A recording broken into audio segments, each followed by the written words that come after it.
Saranno le indagini aperte sulla vicenda a chiarire la dinamica dell'incidente sul lavoro in cui ha perso la vita Diego Luison, 70 anni, l'uomo titolare dell'impresa di traslochi che porta il suo nome, mentre trasportava un divano aiutando gli altri collaboratori della sua impresa, sarebbe stato colpito alla testa dalla porta d'ingresso del palazzo, morendo sul colpo.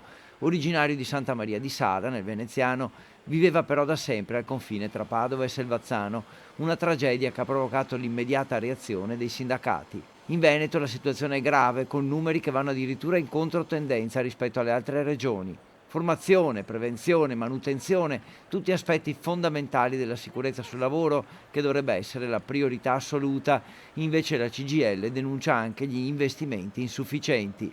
Tornando al dramma che ha colpito Diego Luison, i carabinieri hanno raccolto le molte testimonianze di lavoratori e passanti, visto che l'incidente è avvenuto praticamente in strada, in Corso del Popolo, la via che collega la stazione con il centro. Anche il tram, che passa a pochi metri dal luogo, è rimasto fermo a lungo, con i passeggeri che hanno proseguito a piedi.